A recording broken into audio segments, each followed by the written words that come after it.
நிவின் யமுனா கிட்ட எவ்வளவோ இந்த மாதிரி விஜய் உண்மையாவே காவேரியை காதலிக்கிறாங்கன்ற விஷயத்த சொல்லி புரிய வைக்கலாம் ட்ரை பண்றாங்க. ஆனா யமுனாவோ இது எல்லாமே வெண்ணிலா வர்றதுக்கு முன்னாடி மட்டும் தான், இப்பதான் வெண்ணிலா வந்துட்டால, அதனால இப்போ எல்லா விஷயமே மாறிடுச்சு. அவங்க இப்போ என்னோட அக்காவை கழட்டி விட தான் பாக்குறாங்கன்னு சொல்லிட்டு கொஞ்சம் கூட புரிஞ்சுக்காம பேசிட்டு அங்கிருந்து போறது மட்டும் இல்லாம மனசுக்குள்ளேயே நிவின் என்னதான் நம்ம மேல கோவத்துல இருந்தாலும் நம்மளோட குடும்பம் மேல ரொம்பவே மரியாதையோடயும் அன்போடையும் இருக்காங்கன்றத புரிஞ்சுக்கிட்டு ரொம்பவே சந்தோஷத்தோட அங்கிருந்து போறாங்க. ஆனா நிவினோ நம்ம எவ்வளவு சொன்னாலும் இந்த யமுனா ஏன் எதையுமே புரிஞ்சுக்க மாட்டேங்கிறான்னு தெரியல. இது எல்லா பிரச்சனைக்கும் காரணம் நம்ம தானே. பேசாம விஜய் சார் கிட்ட நம்ம போய் இதை பத்தி பேசலாமான்னு சொல்லிட்டு அவங்க விஜயை பாக்குறதுக்காக அவங்களோட வீட்டுக்கு கிளம்பி போயிட்டு இருக்க. இன்னொரு பக்கமா சாரதா கொஞ்சம் கூட டைம் வேஸ்ட் பண்ணவே கூடாது, இந்த வீட்டுல இதுக்கப்புறமா நம்ம ஒரு நிமிஷம் கூட இருக்கக்கூடாதுன்ற காரணத்துக்காக ஒரு டெம்போவை வர சொல்லி வீட்டுல இருக்க எல்லா பொருளையுமே ஏத்திட்டு இருக்காங்க. அப்போ இதை பார்த்தா காவேரியும் கங்கா கிட்ட எப்படியாவது அம்மாவை சமாளின்னு சொல்லிட்டு பேசிட்டு இருக்காங்க. கங்காவும் சாரதா கிட்ட போய் பேச போறாங்க. ஆனா சாரதாவோ யாரோட பேச்சையுமே கேட்கற மாதிரி தெரியல. அப்போ இது எல்லாத்தையுமே பார்த்துட்டு இருக்க விஜயோ உடனடியே வந்து நான் காவேரியை பார்த்தே ஆகணும், தயவு செஞ்சு காவேரியை என்னை விட்டு பிரிச்சிடாதீங்கன்னு சொல்லிட்டு கெஞ்சிட்டு இருக்கிறது மட்டும் இல்லாம காவேரி என்னை விட்டு எங்கேயும் போயிடாதம்மா, ஒரே ஒரு தடவை நான் சொல்ல வரதை கேளுன்னு சொல்லிட்டு அவங்க கிட்ட பேச ட்ரை பண்றாங்க. ஆனா சாரதா அவங்க ரெண்டு பேரையுமே பேச விடக்கூடாதுன்ற முடிவில் இருக்கனால விஜய காவேரியை பார்க்க கூட அனுமதிக்க மாட்டேங்கிறாங்க. இதை பார்த்துட்டு காவேரியும் கண் கலங்கி அழுதுகிட்டே இருக்க. ஆனா விஜயோ இருந்த கோபத்துல என் காவேரி கண்டிப்பா என்னை தேடி வருவான்ற நம்பிக்கை எனக்கு இருக்கு, நீங்க எல்லாரும் இப்போ என்னை நம்பாம ரொம்ப பெரிய தப்பு பண்ணிட்டு இருக்கீங்க, கண்டிப்பா ஒரு நாள் இல்லைன்னா ஒரு நாள் நீங்க எல்லாருமே எனக்கு பண்ண தப்புக்காக வருத்தப்பட்டு என்கிட்ட மன்னிப்பு கேட்கதா போறீங்கன்னு சொல்ல. ஆனா சாரதாவோ நீ செஞ்ச தப்புக்காக நாங்க எதுக்காகடா மன்னிப்பு கேட்கணும், நீ பண்ணது அவ்வளோ நியாயம் நினைச்சிட்டு இருக்கியான்னு சொல்லிட்டு மறுபடியுமே விஜய தப்பா புரிஞ்சுக்கிட்டு அவங்கள அங்கிருந்து கிளம்பி போக சொல்ல. இதை பார்த்துட்டு விஜயும் அவமானப்பட்டும் கஷ்டத்தோடயும் அங்கிருந்து போறது மட்டும் இல்லாம போறதுக்கு முன்னாடி சத்தமா காவேரி கண்டிப்பா நீ என்ன தேடி வருவேன்ற முழு நம்பிக்கை எனக்கு இருக்கு, உனக்காக நான் எவ்வளவு நாளா இருந்தாலும் காத்துட்டு இருப்பேன்னு சொல்லிட்டு அவங்களோட வீட்டுக்கு அழுதுகிட்டே போறாங்க. இதை பார்த்தா காவேரியும் மனசுடைஞ்சு போய்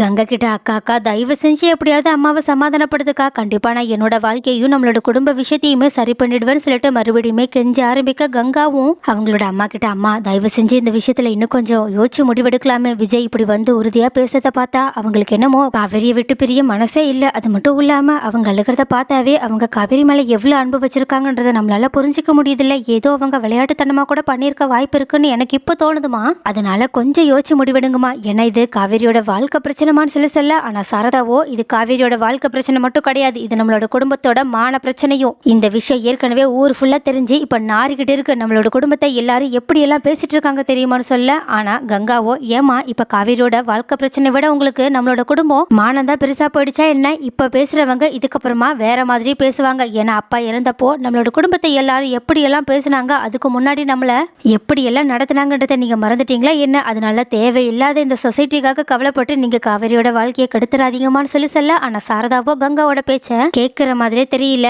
நான் சொல்றதை இதுக்கப்புறமா நீங்க பண்ணிதான் ஆகணும், அப்படி இல்லையா நான் வேண்டான்னு சொல்லிட்டு ஒரேடியா அவளை என்ன தலை முழுகிட்டு இந்த வீட்டை விட்டு வெளியே போக சொல்லு, நானும் எனக்கு ஒரு பொண்ணு இல்லைன்றத நினைச்சுக்கிறேன்னு சொல்லிட்டு அங்கிருந்து கோபமா கிளம்ப. இதை பார்த்த கங்காவும் காவேரி கிட்ட இதுக்கு மேலேயே அம்மாவை என்னால சமாதானப்படுத்த முடியாதுன்ற மாதிரி தலையசைக்க உடனே காவேரியுமே நிலைமையை புரிஞ்சுக்கிட்டு கஷ்டத்தோட அழுதுட்டு இருக்காங்க. அதுக்கப்புறமா ஒரு வழியா குமரனோட உதவியால சாரதா வீட்டுல இருக்க எல்லா பொருளையுமே டெம்போல ஏத்தினது மட்டும் இல்லாம அந்த வீட்டையும் பூட்டிட்டு அந்த சாவியை எடுத்து குமரன் கிட்ட கொடுத்துட்டு அந்த வீட்டுல போய் கொடுத்துட்டு வந்துருங்க தம்பின்னு சொல்ல. ஆனா குமரனும் கொஞ்சம் தயக்கத்தோட நின்றுட்டு இருக்க. இதை பார்த்தா காவேரியும் குமரன் கிட்ட வந்து மாமா அந்த சாவியை என் கையில கொடுங்கன்னு சொல்றாங்க. உடனே சாரதாவோ என்ன சாவியை எடுத்துட்டு அதே வீட்டுல இருந்தல்லான்னு முடிவு பண்ணிட்டியா, இந்தா நீ அந்த வீட்டுல இருந்து பேக் பண்ணி எடுத்துட்டு வந்த பெட்டி படுக்க இங்கதான் இருக்கு, இதை எடுத்துட்டு இப்பவே கிளம்புறதா தான் போயிடு, என்னோட பொண்ணு செத்துட்டா நான் நினைச்சுக்கிறேன்னு சொல்ல. ஆனா காவேரியோ அம்மா தயவு செஞ்சு நீங்களும் நம்மளோட குடும்பமும் எனக்கு எவ்வளவு முக்கியன்றது உங்களுக்கு நல்லாவே புரிஞ்சிருக்கும்னு நினைக்கிறேன், ஏன்னா அதனாலதான் நான் இப்போ இந்த மாதிரியான ஒரு நிலைமையில நின்றுட்டு இருக்கேன்னு சொல்லிட்டு நான் சாவியை கொடுத்துட்டு ஒரேடியா விஜய்க்கு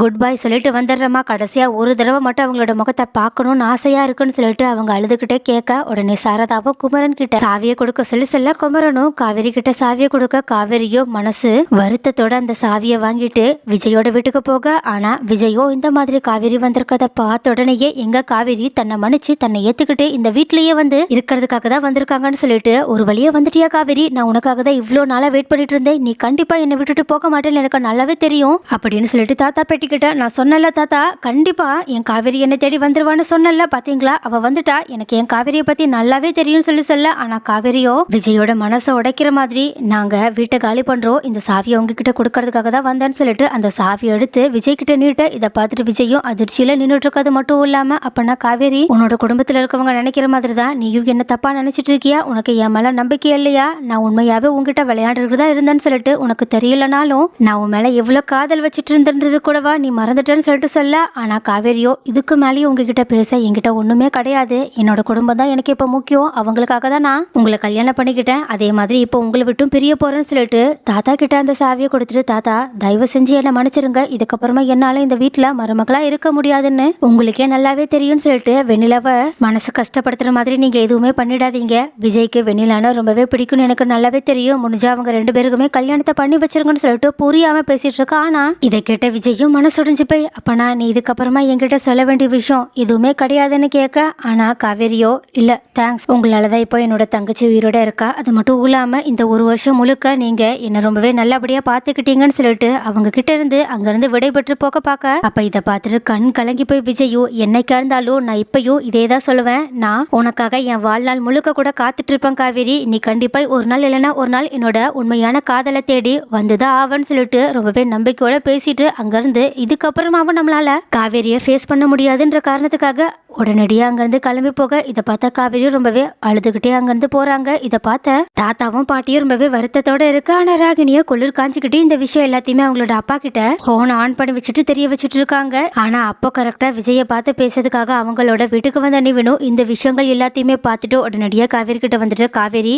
நான் உன்னோட முடிவுல தலையிடணும்னு சொல்லிட்டு நினைக்கல. ஆனா எனக்கு என்னமோ நீயும் உன்னோட குடும்பமும் இந்த விஷயத்துல ரொம்பவே அவசரப்படுறீங்கன்னு தோணுது. ஏன்னா விஜய் உண்மையாவே உன் மேல அன்பு வச்சிருக்காங்கன்றத என்னாலேயே நல்லாவே ஃபீல் பண்ண முடியுது. அதனால தயவு செஞ்சு நீ இந்த விஷயத்துல கொஞ்சம் யோசிச்சு முடிவெடுன்னு சொல்ல. ஆனா காவேரியோ, நான் இதுக்கு முன்னாடி பண்ணதும் என்னோட குடும்பத்துக்காக தான், இப்போ இதை பண்ணிட்டு இருக்கதும் என்னோட குடும்பத்துக்காக தான். இதை பண்ணாதான் என்னோட குடும்பம் கௌரவமாவும் நிம்மதியாவும் சந்தோஷமாவும் இருக்கும்னா நான் என்னோட வாழ்க்கையை மட்டும் இல்ல என்னோட உயிரையே தியாகம் பண்ண தயாரா இருக்கேன்னு சொல்லிட்டு அங்கிருந்து அழுதுகிட்டே போக. இதை பார்த்துட்டு நிவினும் உடனடியா அவங்க இதை பத்தி காவேரியோட அம்மா கிட்ட பேசுறதுக்காக அவங்க கிட்ட போயிட்டு, ஒரு நிமிஷம், நீங்க எதுவா இருந்தாலும் கொஞ்சம் யோசிச்சு முடிவெடுக்கலாம் இல்ல, நீங்க காவேரியோட விஷயத்துல அவசரப்படுறீங்கன்னு தோணுதுன்னு சொல்லிட்டு பேச ஆரம்பிக்க. ஆனா சாரதாவோ, நிவின் கண்டிப்பா விஜய்க்கு சப்போர்ட் பண்ணி பேசதான் வந்திருக்காங்கன்றத தெரிஞ்சுக்கிட்டு உடனடியாக அவங்கள தடுத்து நிறுத்தினது மட்டும் இல்லாம, இதுக்கு மேலேயும் நான் யாரு பேச்சையுமே கேட்கிற மன நிலைமையிலேயே கிடையாது. என் பொண்ணோட வாழ்க்கை இதுக்கு மேலேயே மோசமாக வாய்ப்பே கிடையாது. அந்த ஆளு என் பொண்ணோட வாழ்க்கையவே நாசம் பண்ணிட்டா. இதுக்கப்புறமா அந்த ஆளு கூட என் பொண்ணை ஒரு நிமிஷம் கூட இருக்க நான் விட மாட்டேன். ஏன்னா அந்த மாதிரி ஒரு எண்ணம் இருக்கிறவன் கண்டிப்பா கடைசி வரைக்கும்